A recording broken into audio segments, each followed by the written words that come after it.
Today's story is The Docks, written by As the Raven Dreams.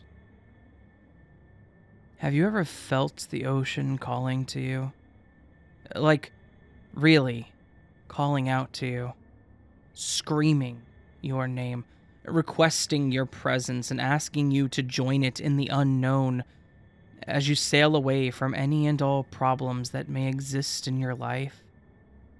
I have, frequently. To me, the ocean is like a mother that calls for her kin to come home, exclaiming that it's getting late and that they need to return to the safety of her arms. I've seen the ocean waters literally every day of my life, and each morning they try to pull me into their depths. So far, I've managed to ignore them and live my life in a humbling manner. I've lived on a dock my entire life. I actually inherited the house that connects to the dock from my father, who inherited it from his father, and so on. The home has been in my family for more generations than I could possibly count, but each of the recent new owners has come into the possession of the home under what have been claimed as mysterious circumstances. Allow me to explain that a little more thoroughly. It started when my great-grandfather owned the house. The day that my father was born, both of them seemingly vanished in the middle of the night. This was a long time ago, so if they had to leave, it wasn't like they could send a text or an email or anything, but to just disappear with no one in the family knowing where they could have gone was obviously unusual. Nonetheless, no foul play was ever discovered, and my grandfather took ownership of the home. While this may sound like the thing that urban legends are made of, it wasn't the only time this happened. It actually occurred again the day that I was born. Both of my grandparents disappeared from existence on that day, never to be seen again. After happening to two separate generations of our family, my father begged me to not have children until after he and my mother passed away. I took this a step further and just simply told him that I would end our family line with me. Not having children is a fairly common thing in our modern world, right? So, if it meant saving my parents from whatever supernatural thing had cursed our bloodline, then so be it. I would be the last-born Von Amstel, and my parents would get to see their golden years. Or so, that's what we thought.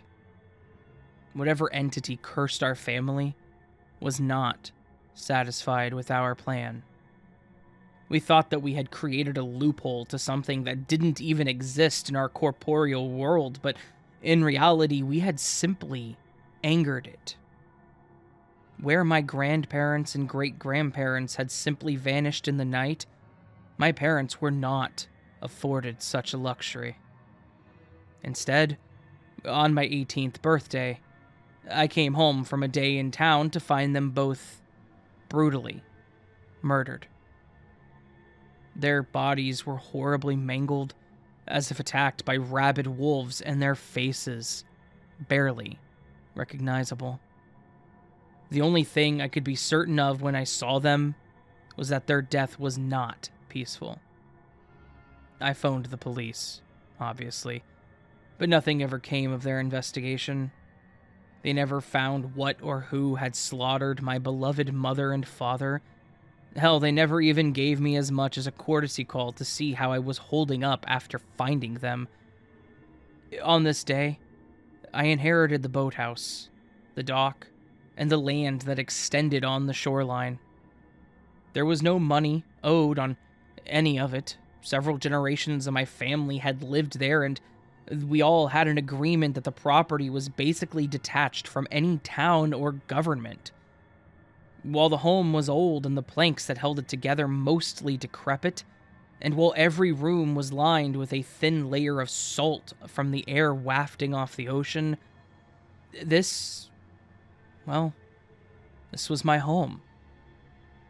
I was then the proud owner of a cursed house and a crime scene. And let me tell you, I wanted to leave. I immediately called a realtor, and I set up a time for them to come out so we could get an estimate on how much cash I could make off the property. The day after I had put the home up for sale, I received a letter. I nearly threw it in the bin with the rest of the junk mail until something about it caught my eye. The envelope? It was crusty. It was yellowed with age and stained with God knows what. As I examined the filthy exterior, it was then that I noticed that the letter had no postage, which meant that it would have had to have been hand-delivered. Furthermore, while the letter was addressed to me by name, the return section had no address. It was simply labeled Charles von Amstel, my great-grandfather's name. I was certain that it was just somebody messing with me, but then I read what the note actually said. My dearest great-grandson, end of the von Amstel line. I am writing to implore you to reconsider selling the land that has been in our family for so many generations. The land that my great-great-grandfather inherited from his father, the house that he built with his own hands, the home that you grew up in. It doesn't belong to you, nor our family. It belongs solely to the depths of the ocean. When my father claimed the land, he was forced to make a pact with an entity that dwells within the cold waters around our home. An entity that promised protection to him and his kin. He's kept that home standing. He has kept all intruders off of the land, and he has kept our family safe for hundreds of years. The pact between them stated that we would hold the land as ours until our bloodline ended, and then the ocean would simply reclaim it. Your parents convinced you to end the family name, a decision that means you are the final caretaker of the property. Your parents, my grandchildren, attempted to give the land to someone else as well, and you know what their fate was. They tried to break the promise of those before them, and we cannot let you try to do the same. I beg of you, please, do not follow in their footsteps. Keep the house in your name until the end of your days, and I promise you that you will find salvation. The letter ended with a loving note and a signature that I was certain to be my great-grandfather's. I had to assume that this letter from the other side was real and that he had written this warning, which meant that I had to heed it. I contacted the realtor and informed them that I had changed my mind. I delisted the home entirely, and for some reason that defied logic, I accepted that my long-dead relative had written me this letter from beyond the grave to help me, I guess. A notion that was confirmed by the second letter. This one was also from my great-grandfather. This letter simply stated, "You've done the right thing. He will be watching to make sure you continue to do so. Keep him happy, and you will be rewarded." This letter took a much more ominous turn than I had hoped for. How was I supposed to keep him happy? Was living in the house until I died of old age enough for this entity? Or would he want more? All of these questions floated in the back of my mind as I contemplated whether or not death would be the easiest way out of this whole situation. The next morning, I stepped out of the house to the thickest fog that I had ever seen. To say that visibility was next to nothing would be an understatement. I could barely see the dock from the front door. The fog remained steadfast, as if it was not a rolling cover, but a stationary one that held its grip on my home. I don't know how I knew it, but I knew that the fog was sent by the sea, by this entity that I was to keep happy. I walked slowly out onto the dock, my feet carrying me without any conscious thought, and I stared out onto the water. I stood in place for several moments, just staring at where the haze met the waters of the ocean. And for a moment, I swear that I saw something staring back. The outline of eyes that burned crimson glowed faintly, almost as if they were a beacon shining to guide me the right way. I wanted to scream. I felt as if the stare of this being was enough to drive me to insanity. But it also felt familiar. It was almost as if that familiarity kept my heart from exploding out of my chest and my mind from melting. As the glow of the eyes dimmed and I could no longer feel the stare of this being, I noticed that the fog lifted almost immediately. This was the first morning that I felt the pull of the ocean, that I felt like this was my fate. It was one that I didn't expect, and one that I didn't necessarily want, but it was a path that I had to follow. The second morning of the fog occurred approximately a week or so later. Once more, I walked out onto the old boards of the dock, and once more I stared into the eyes that held their focus on me. This time, however, the creature was not the only thing in the fog. My attention was pulled away from the thing in front of me and to what appeared to be a small fishing boat slowly drifting toward the side of the dock. As it slowed to a stop, I noticed that there was a man lying on the deck of the boat. He appeared to be badly beaten and completely unconscious. I pulled him from the ship and I carried him into my home, placing him in my spare bedroom as gently as I could. The next morning when he awoke, he slowly crept down the stairs and asked me where he was. I explained to him that I found him on a boat that had floated onto my shore. At first, he seemed a bit cautious of me, but after looking around and seeing that it was only me in this house, he relaxed slightly. I offered to make him breakfast. I asked him if he wanted anything in particular, and then I joined him for a meal at the dining room table. I watched him as he ate the food that I had prepared.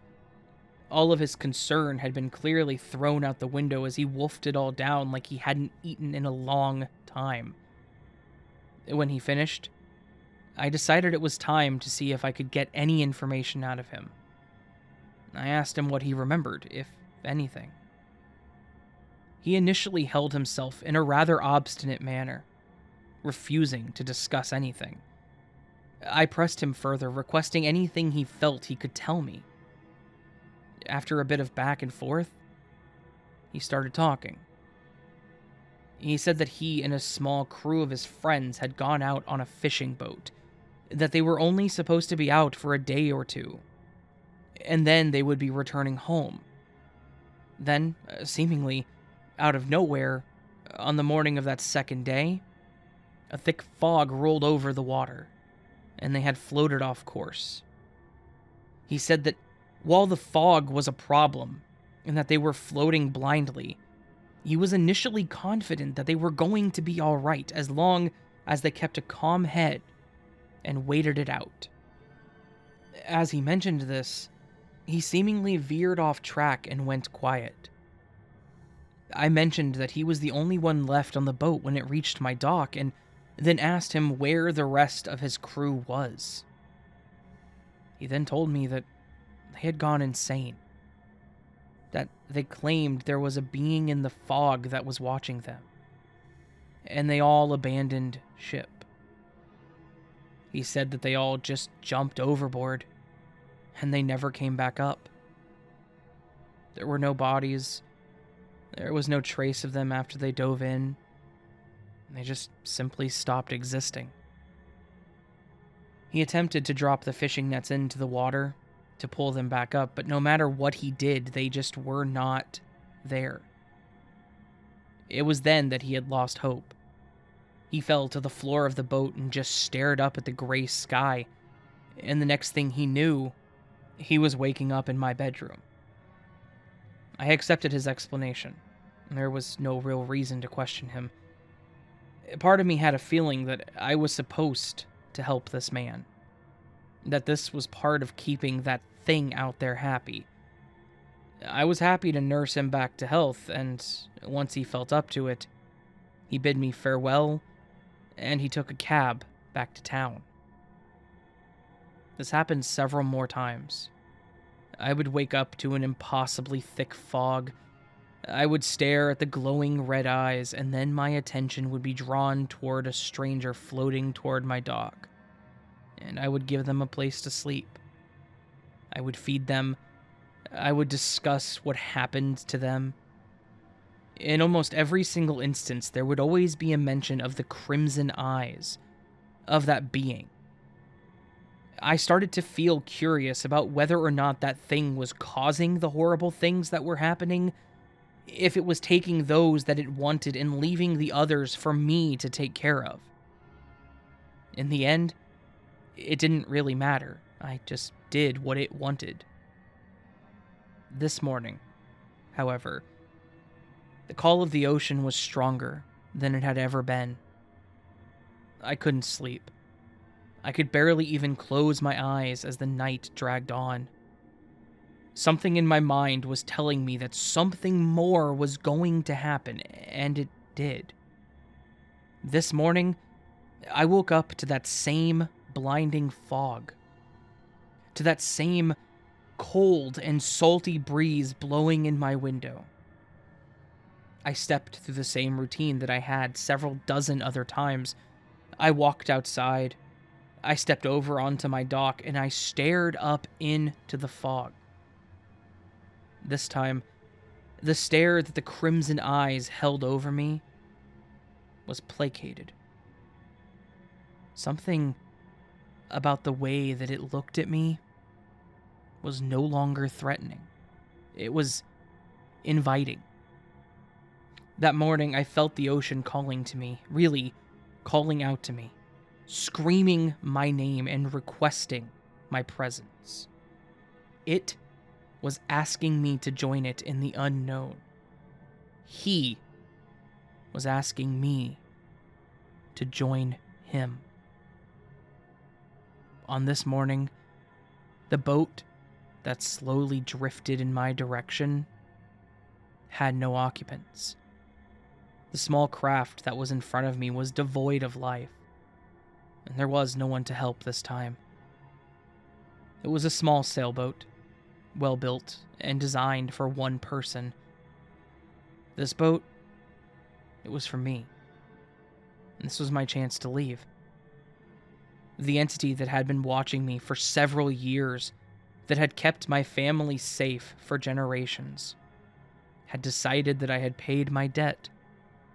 I had shown it my loyalty, and it was time for me to join this being out in the depths of the ocean. My eyes watched as the small boat rocked in the waves that were cutting away at the shoreline. And through the thick fog, I could make out one word that had been painted on the side of the boat in a coarse red paint. Escape.